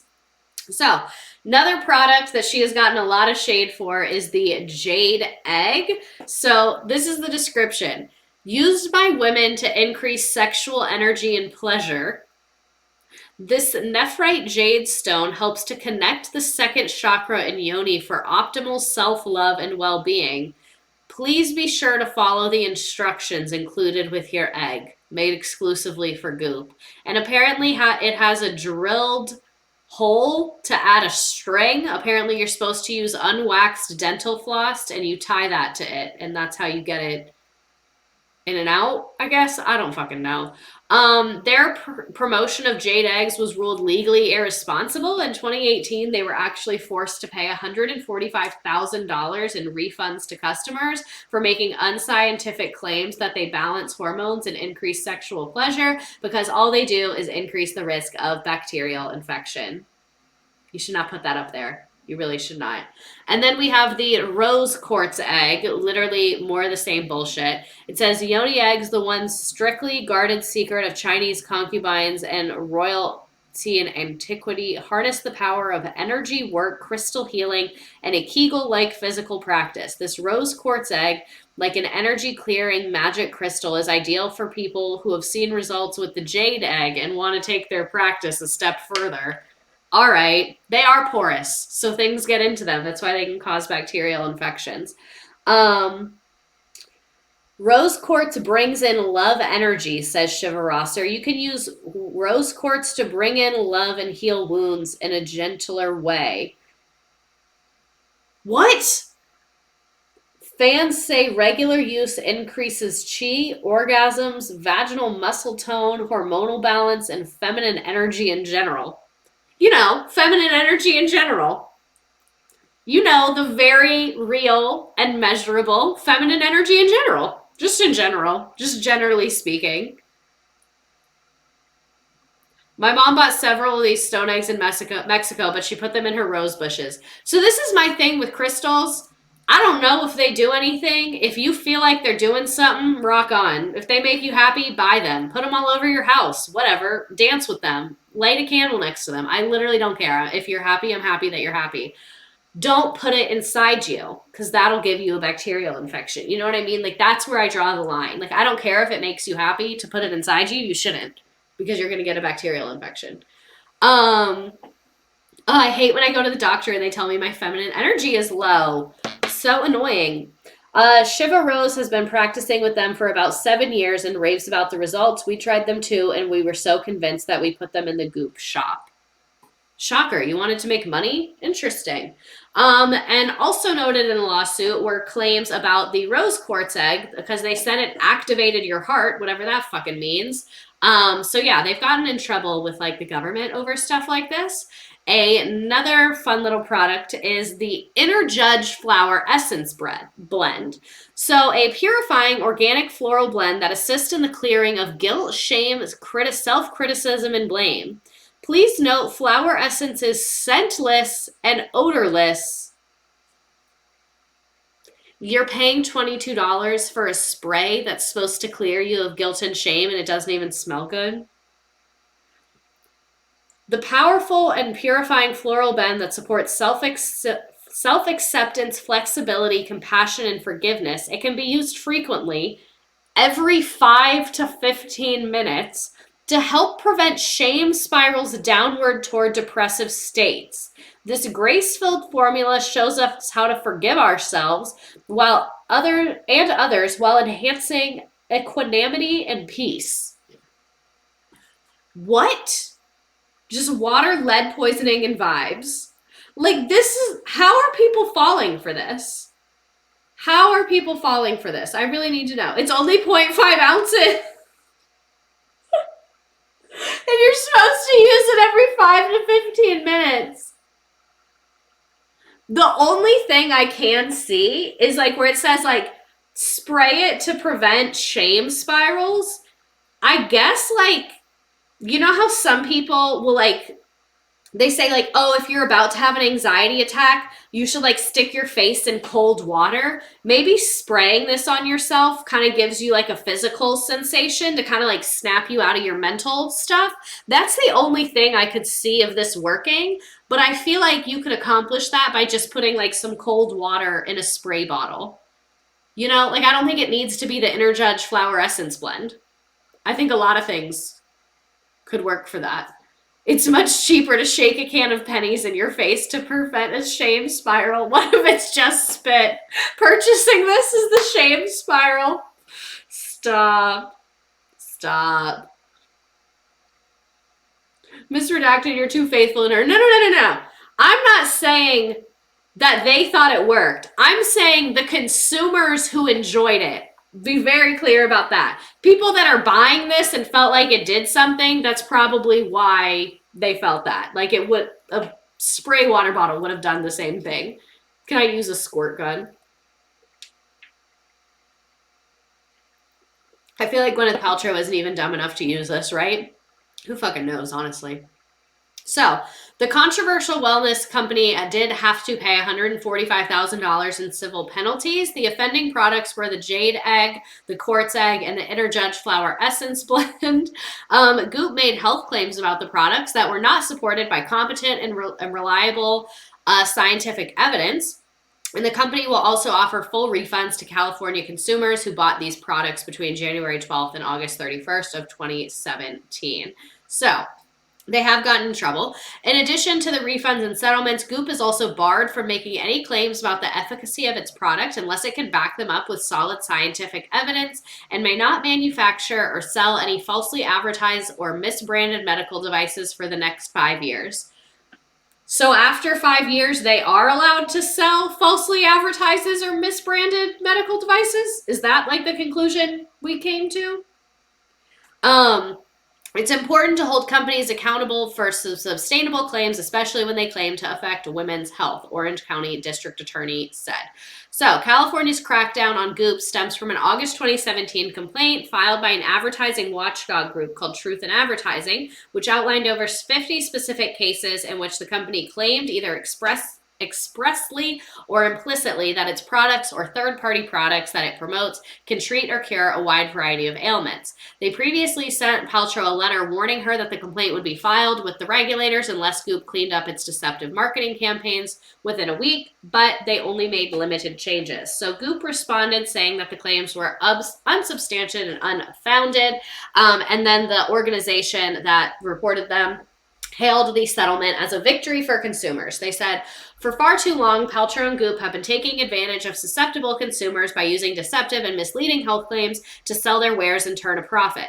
This settlement makes it clear that no health and wellness company is above the law and that Goop's past illegal marketing tactics will no longer be tolerated. I guess in 5 years they will be, though. So in 5 years, it's fine. Yay! So, another product, that's what she got like an actual trouble for. The rest of this is just stupid. So we also have the vagina candles. This is a candle that she made that says this smells like my vagina, and it was $75. And there, as you can see, it is sold out. Or only 4 interest-free payments of $18.75 on Afterpay. Imagine the judge announcing the case Goop versus the people. So there was a lawsuit about the vagina candles. I was incorrect. I forgot about this. So a Texas man is suing Gwyneth Paltrow's lifestyle company. Imagine having to admit that you bought this. To be able to sue, you have to like admit that you paid for this. But he's suing them over the candle because he says it exploded and became engulfed in high flames. The class action lawsuit said that he purchased the $75 candle called This Smells Like My Vagina from Goop's website in January. He said he lit the candle for the first time on his nightstand in February when it allegedly exploded after burning for about 3 hours, and a warning on the candle advised users to not burn it for more than 2 hours, according to the listing on its website. So she really said, I said 2 fucking hours and you burned it for 3. Sorry your house burned down, but that's not my fault. Watson acknowledged the limited warning on the company website, but claimed that Goop knew the candles were defective and added that the blaze left a black burn ring on his nightstand and that the jar of the candle was now charred and black. We're confident this claim is frivolous in an attempt to secure an outsized payment from a press-heavy product. We stand by the brands we carry and the safety of the products we sell, a Goop spokesperson said to NBC on Tuesday. And I tried to find the results of this lawsuit, but I could not find it anywhere. I don't know if they settled. I don't know if it's like still ongoing. I could not find on the internet what happened with this lawsuit. But this lawsuit came after another woman reported that her candle of the same model also exploded and was set ablaze. She said flames roared half a meter out of the jar and bits of molten wax flew out as it fizzed and spat. Luckily, I had placed it on concrete at the base of what was once a fireplace. It was unclear if Thompson is considering any legal action, but she wrote that a Goop spokesperson offered to send more of its products. So I guess if your candle explodes, they just send you a new candle. So, during the COVID-19 pandemic, she also was doing bullshit. She faced criticism for promoting products and practices claimed to boost the immune system and protect against COVID-19, including supplements, vitamins, and infrared saunas. She said, this is like, when was this from? It was like very peak COVID times. So anyway, she said, en route to Paris, paranoid, prudent, panicked, placid, pandemic, propaganda. Paltrow's just going to go ahead and sleep in this thing on the plane. I've already been in this movie. Stay safe. Don't shake hands. Wash hands frequently. Controversial caption, I guess. This is my personal favorite, the Goop diaper. 120 of them, or not 120, I can't fucking read. $120 for 12 of them. This is what it says. It says, meet the diaper, our new disposable diaper lined with virgin alpaca wool and fastened with amber gemstones, known for their ancient emotional cleansing properties, infused with the scent of jasmine and bergamot for a revitalized baby. Dropping tomorrow at 11 a.m., $120 for a pack of 12. Please don't say the words Goop diaper again. Oh my god. So, Ray or Slay, this was actually a joke to like bring awareness to an issue. I think this is like such genius marketing. I hate her, but this was cool. So, this is what they posted on their website. You may have seen, we launched a luxury diaper. They're lined with virgin alpaca wool, fastened with amber crystals, and infused blah, blah, blah. And only one box of them exist because they're not really for sale. What we actually want to start is a conversation about how much diapers cost. Despite the absolute necessity of diapers in 33 states, they aren't treated as an essential item, they're taxed as a luxury good. Depending on the state, this sales tax can add between 1.5% and 7% to their cost. We priced our fictional diapers at $120 because that's what the diaper tax could cost families annually. This makes diapers the fourth highest household expense among low-income families, according to Baby to Baby, a nonprofit organization committed to providing diapers and the basic necessities that every child deserves. Diapers are not covered by federal assistance program like WIC and SNAP. During the pandemic, baby-to-baby diaper requests have skyrocketed 505%. National shortages exacerbated the need, so baby-to-baby began manufacturing their own diapers, produced at a fraction of the cost to increase the number of children they serve. In addition to distributing over 100 million diapers in the past 10 years, Baby to Baby championed the successful removal of the diaper tax in California, Florida, and Maryland. Over the next year, they expect to manufacture 30 million diapers for hundreds of thousands of families. Join Goop and Baby to Baby to help change the tax. Your donation to Baby will support their advocacy efforts nationwide and help provide diapers to parents in need. So they basically did this as a partnership with this nonprofit to promote this nonprofit. It would have been cooler if Goop had given them millions of dollars. That would have been really fucking dope, but they didn't do that. But I guess promotion is better than nothing. So I thought this was like a funny, creative way Goop is making fun of itself to like do something actually good for people. So what is the girly Goop up to now? There was a Netflix docuseries called The Goop Lab. I haven't seen it, but it shows Goop and covers pseudoscience topics and energy healing, the use of psychedelic drugs, cold therapy, anti-aging, mediumship, and female sexuality. Critics argued that granting Goop access to Netflix's platform was a win for pseudoscience. Upon the release of the first trailer, and again after the first 6 episodes were available, the series sparked a lot of controversy. In January 2021, it was announced that Paltrow was an early investor of 13 Lune, an e-commerce website focused on makeup, skincare, and health products, health and wellness, or makeup, skincare, hair care, and wellness products owned by people of color and ally brands. And then in April 2021, Goop became 13 Lune's first ally brand. So Paltrow invested in this brand. Now she's like partnered with this brand, I guess. I just got an email to pay my rent. Leave me alone.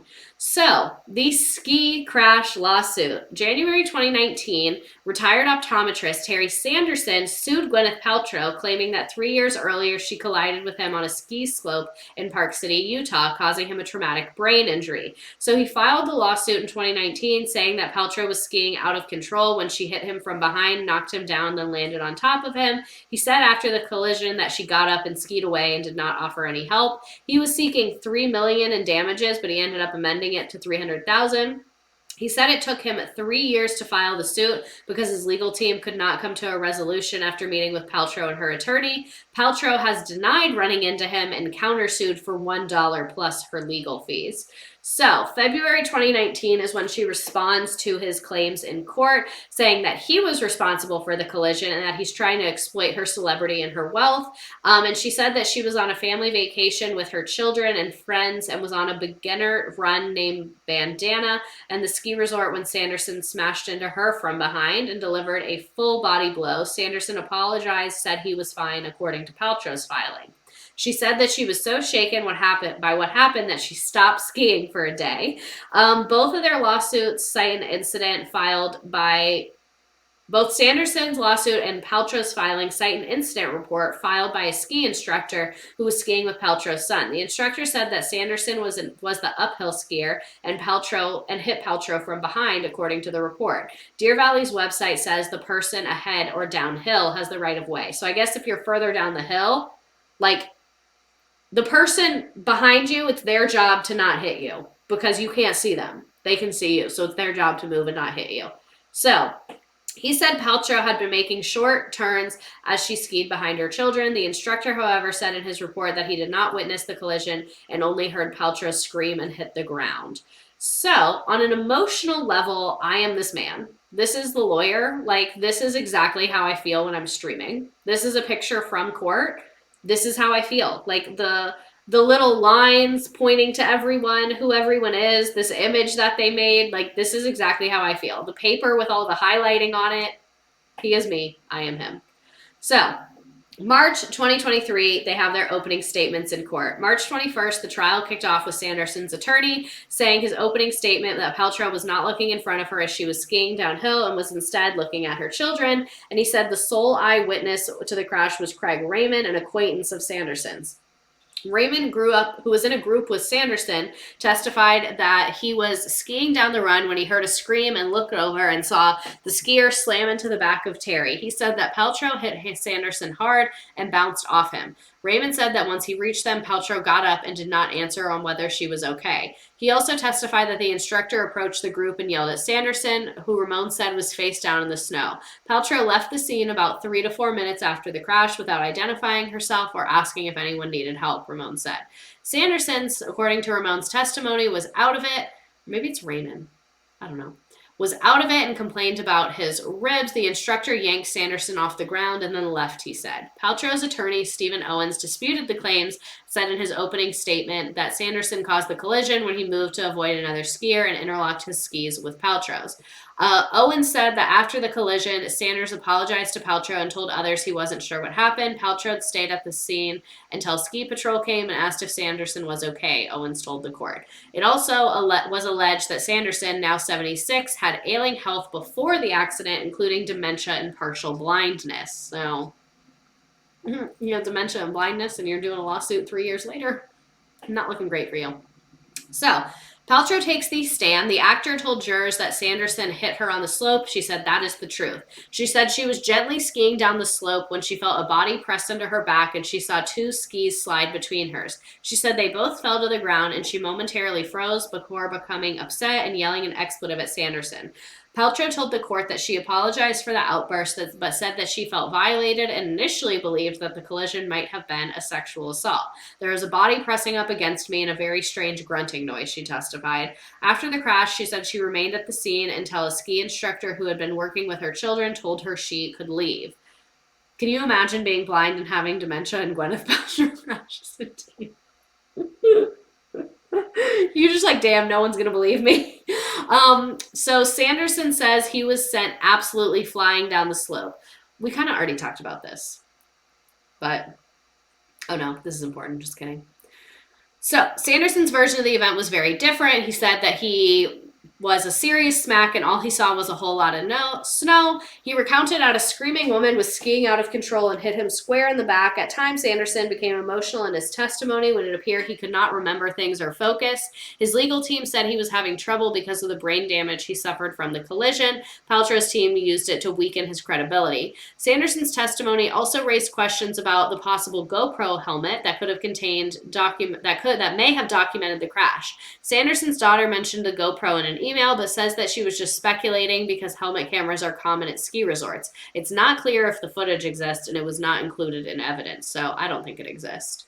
So, here is the most bizarre moments of this trial.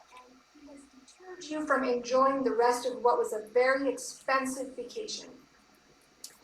Well, I lost half a day of skiing. Uh-huh. Yes. Right. Okay. So, since you're not down here, may I ask how tall you are? I'm just under 5'10". 10. Okay, I am so jealous. I think I'm shrinking though. You and me both. I have to wear 4-inch heels just to make it to 5'5". Well, So, they're very nice. well, thank you. Are you good I- friends with Taylor Swift? No, Overruled? You're not good friends with Taylor Swift. I would not say we're good friends. We are friendly. Private security for my client wanted to No, that's the other guy's lawyer, I think. bring in treats for the bailiffs for how helpful they've been. So I wanted to do that transparently and see if there are any objections. We object. Okay, there's an objection, Okay, so so I will let them know. let them know thank you, but no thank you. Actually, both ways, not just one way. Well, you could bring in treats. Well, If the parties decide to do that later, that's fine too. I mean, you should have asked us first, frankly. it hasn't been done. I know, you should have asked us first. Make sure that I got this all right. I didn't know if it was an intentional assault of a sexual nature. Right. Okay. Was he grinding and thrusting or something, or just the noises? What made you think it was a sexual assault? So that was a quick thought that went through my head when I was trying to Arguing reconcile about what the was treats. happening. I was skiing and 2 skis came between my skis, forcing my legs apart, and then there was a body pressing against me, and there was a very strange grunting noise. So my brain was trying to make sense of what was happening.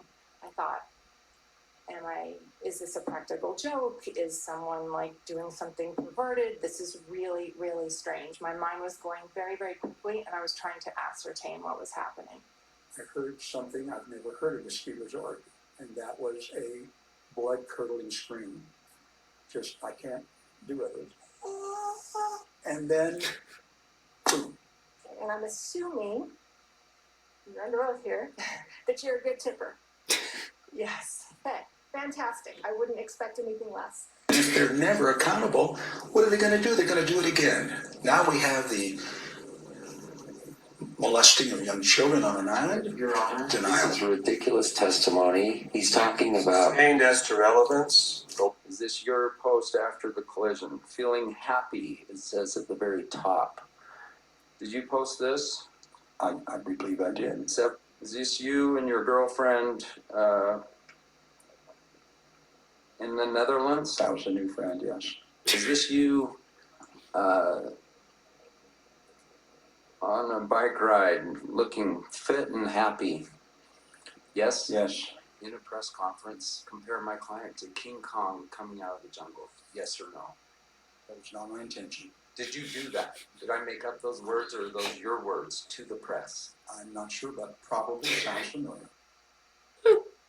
So, some incredibly unhinged moments. Here's some more. It's an actual dollar that I'm asking for. But remember me asking you, is it symbolic? And you said, yes, it is. Yes. Okay. And I asked you as well, well, you learned about that through Taylor Swift. Are you good friends with Taylor Swift? No. I heard something I've never heard of a ski resort, and that was a blood-curdling scream. And then, boom. When did you learn that it was Gwyneth Paltrow that you were in the collision with? I'm not into celebrity worship, so Why did you write, I'm famous? I really was trying to add a little levity to a serious situation. Ms. Paltrow, isn't it true that this was an accident that you caused? No, ma'am. You testified today that you were 163 and 5'5". At your deposition, you told me you were 175 to 180 and 5'8". Have you shrunk 3 inches? I couldn't believe it either. I couldn't believe it either. It's a hilarious response to that. So the jury makes a decision. They agree with Paltrow. The jury began deliberating Thursday afternoon. They concluded that Sanderson was 100% at fault for the crash. The actor said in a statement that she was pleased with the outcome, and she whispered to Sanderson, "I wish you well." And he told the reporters that he thought that that was very kind of her. So let's take a look at the whisper. This court is now adjourned. Thank you. Let my client slip out before. Yes, everyone remain seated while the parties leave. I'm going to make a quick statement. Ms. Paltrow is not going to be making a statement today. So you can make the statement outside, Mr. Owens. I will do I'm that. so afraid of her. Me too. So I guess she got to leave early. Good for her. And then here's him outside the courthouse. Was this worth it? Absolutely. Terry, did Gwyneth Paltrow talk to you as she left? She did. And what? Those her exact words, I wish you well. Very kind. That's all she said. Okay, and did you respond? I said thank you, dear. You get some assumed credibility from being, I don't know, a famous person. You know, people just take it. Who wants to take on a celebrity? I believe she thinks she has the truth. That man is crazy. I'm sorry. When he brought up the children on an island. So here's another very recent Gwyneth moment that she has gotten in trouble for, is her diet and wellness tip. She's the mother of all almond What's your moms. wellness routine look like now? I eat dinner early in the evening. I do a nice intermittent fast. I usually eat something about 12. And in the morning, I'll have some things that won't spike my blood sugar, right? So I have coffee, but I really like soup for lunch. I have bone broth for lunch a lot of the days. Try to do 1 hour of movement. Then I get in the sauna. I dry brush and I get in the sauna. So I do my infrared sauna for 30 minutes. And then for dinner, I try to eat, according to paleo. So lots of vegetables. It's really important for me to support my detox. Okay, but if you've been detoxing like forever, at what point is it done? Like, when are you fully detoxed? Why are we promoting starving as a routine? Her two favorite foods, liquid and eggs. Bone broth is not soup. Exactly. Soup is a healthy lunch. If you have like some vegetables in there, maybe some beans in there, maybe some meat in there, like soup can be something very nutritious for you, not bone broth. Enemas, fasting, and bone broth. Why is she so full of toxins? Has she been eating batteries? So these are my sources. We had a lot of sources tonight. We had a lot. So next week, we are going to be talking about Burning Man. I hope you are excited. We're going to talk about like the history of Burning Man, and we're going to talk about the shit show that was this year's Burning Man. I have never been to Burning Man, but I have a lot of friends who have gone to Burning Man many, many times. So I have a little bit of inside scoop on Burning Man. I hope that y'all are into this. I felt like this was a good topic. Gwyneth was interesting, but this wasn't my favorite topic we've ever done. I just kind of couldn't think of anything else. So I feel like the Burning Man one is really, really going to hit. So I have, as always, my little trivia game for you. Which one is the most Gwyneth Paltrow coded? Which one should we do? I have no idea. Beach is pretty good. Carnival, because she's a clown. Underwater, sports. Which one do y'all want to do? I hate how they say new, because they've literally been there for over a year. Like, I don't know what's going on with Nearpod. I don't know who they hired or fired. I thought Burning Man wasn't a music festival. It's not a music festival. It's like an art thing. So they have music there, but they don't have like a set list, and people don't like famous people don't perform. I'm seeing most often beach. So continue. Here's the code. I'll put it in the chat. You can join this from your phone. You can join this in a new tab on your computer. You don't have to make an account. You don't have to pay money. This is literally just for funsies. And it's going to ask you for your name. Whatever you put will come up. So if you don't want your government name out there, don't put it on there. Put something fun. So I just put you can either go to join.nearpod.com and do YVCJL, or I just put the link in the chat. So yeah, I'll give you a couple seconds to join. You get to pick a little character, and then we're all going to climb up that mountain. Yay!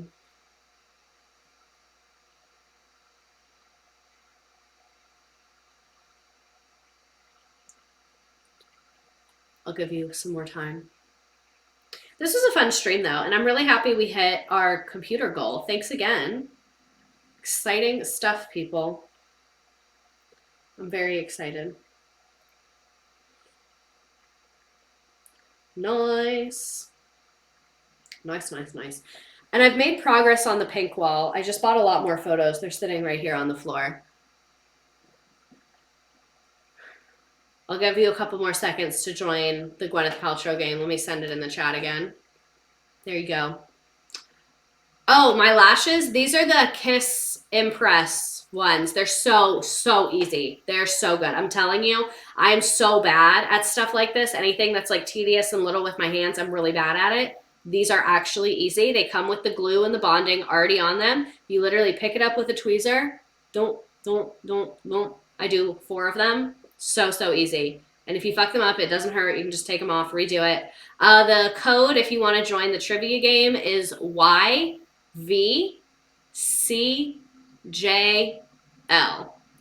Giraffe to math. Gwyneth's height.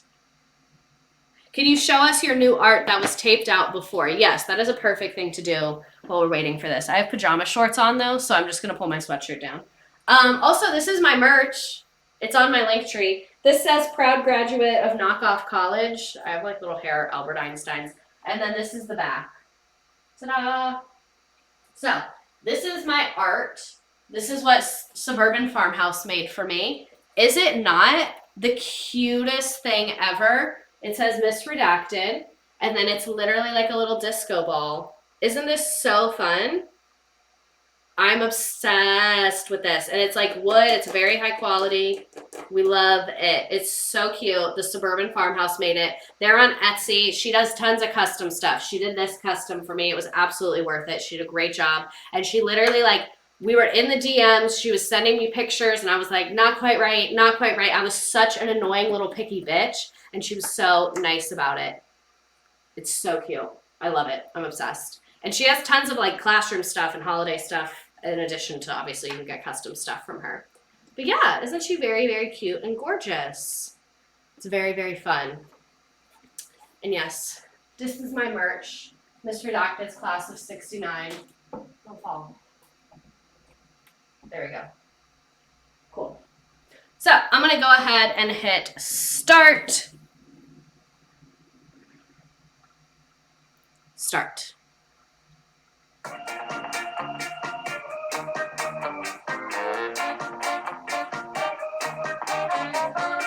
Ooh, why does it look like that? There we go. Who did we learn about today? Are you dressing up for Halloween this year? I have no idea. I might be going to my sister's house to hang out with her and her baby because she's dressing up her baby as her cat and she's dressing up her cat as her baby. But I don't know.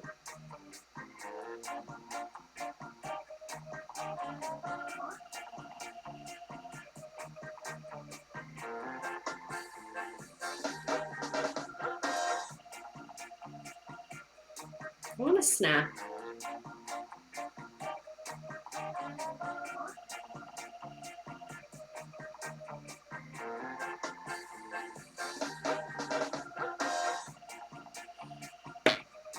Which politician is Gwyneth related to?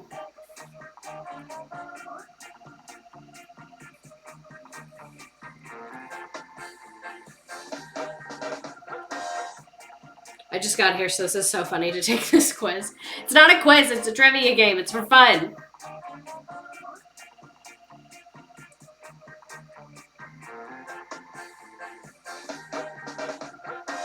Paltrow and blank dated from 94 to 97.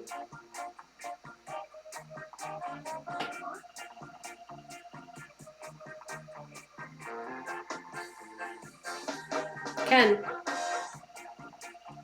I saw a tweet where it was like, she's Barbie and he's just Ken, and it was Lisa Vanderpump and Ken. Was Harry Styles even born? Brad Pitt.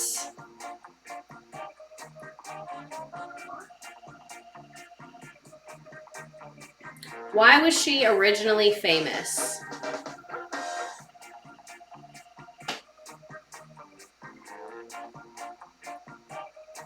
I love a little class performance bar. You guys are doing good in my class. Very serious class we're in right now.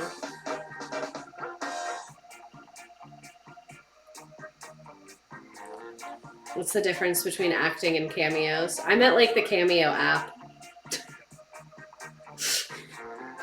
But it's acting. This is a nice trial of Nearpod as a teacher. Go watch my video from last week and I really show you Nearpod as a teacher. Because there's a lot of features that I don't use with y'all. Like, I'm not going to make y'all do fill in the blank and vocabulary matching and like highlighting and annotating and stuff like that. We're not doing that. But in my other video, I show you a lot of that. Can we raise money for your trampoline next? I wasn't going to raise money for anything next because I don't know. I just like don't love doing that. You know, I just didn't really like that, but I wanted the computer and I couldn't afford it. And I knew that a lot of people would enjoy me getting a new computer. So it was like, you know, it felt like mutually beneficial. But the trampoline, no. I'll buy the trampoline. When was Goop founded?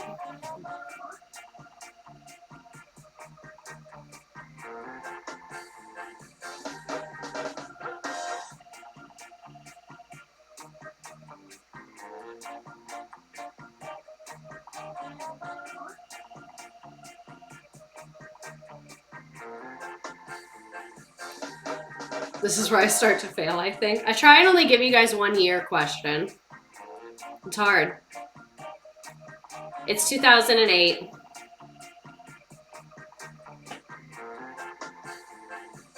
It does factor in how quickly you answer, which I don't love.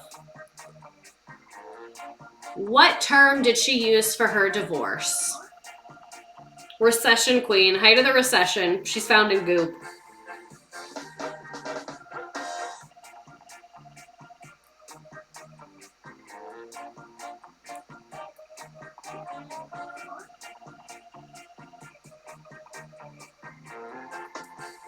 Very out of touch. Violently out of touch.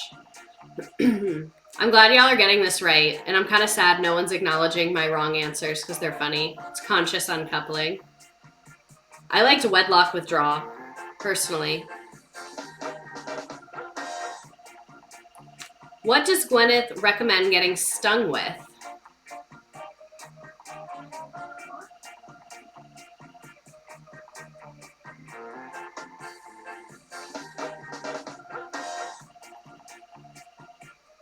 I enjoyed the wrong answer choices. Thank you, Lemur Banana. Lemur Banana, you are always here for me when no one else is.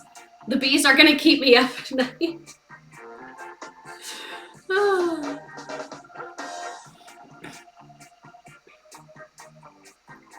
The answer is bees. Emotional freedom was my favorite answer.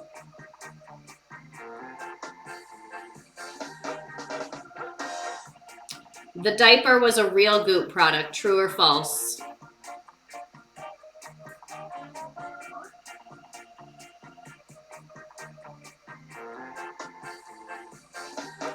False. 'Tis false. It skips ahead if all of you answer, apparently.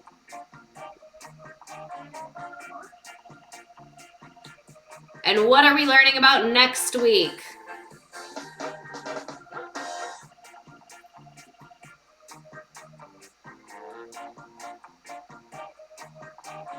I love that only a couple of the characters are dancing at a different time than the rest. Firefest was probably one of my favorite streams of all time. Firefest and the Villages were fucking phenomenal. Those were some of my favorites.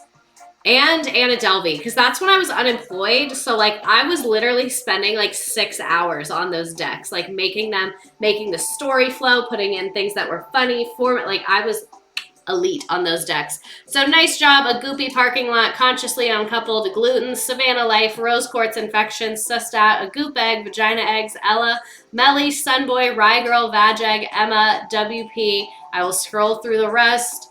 Nice job, nice job. We love to see it. We love to hear it. Incredible. Everybody here.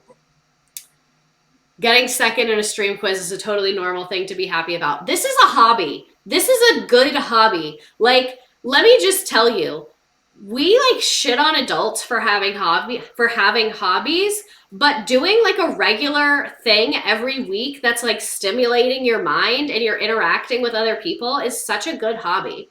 You know, like who cares if it's on the internet? You know what I mean? Like you're learning stuff, you're engaging with other people.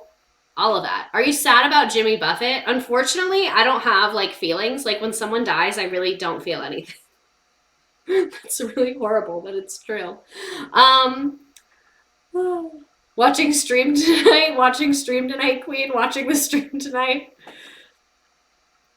Oh my god. Hey, boss babe, want to steam your cooch and douche coffee to achieve enlightenment? What if I could take you there? Gwyneth Paltrow reminds me of my boss's wife. How do you do, fellow normal people? The moment Gwyneth snaps and is just saying, fuck it, bees. I was hoping someone would use this because I wanted to be like, you guys know that Oprah meme that's bees, but I didn't think anyone would know what I was talking about. So thank you. Thank you so much for doing this. Bees. You know, I use organic products, but I get laser treatments. It's what makes life interesting, finding the balance between cigarettes and tofu. So true, bestie. You can't convince me this show is not based on Gwyneth Paltrow. Oh, I think 9 Perfect Strangers is based on Gwyneth Paltrow, absolutely. Average Goop user. Oh, my God. My boyfriend literally leaves me alone for 2 hours because he knows this is my special time.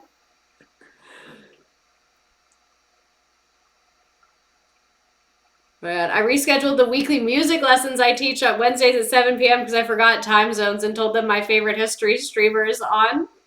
I fucking hate time zones. I wish it was the same time everywhere. And you would just know, like, 7 p.m. You know what that means where you live. This is my first stream, but I'll be on time next week. Slay, slay, slay. And I'm hoping I don't have any more, like, school things going on so I can get back to being super consistent, like, every Wednesday at 7. I really like to do that. I know the last couple weeks have been kind of a shit show. But where'd my mouse go? Bees. Bees. So, thank you so much for being here. This is always the highlight of my week. I hope everybody has a great night. I am very excited for Burning Man next week. This was not my favorite topic we've ever done, but this was fun. It was fun to make fun of someone. I feel like doing it on her birthday really just like fucked with me at the beginning and gave me a very like cursed aura, but everything's fine. Have a great night, and I will see you next week for Burning.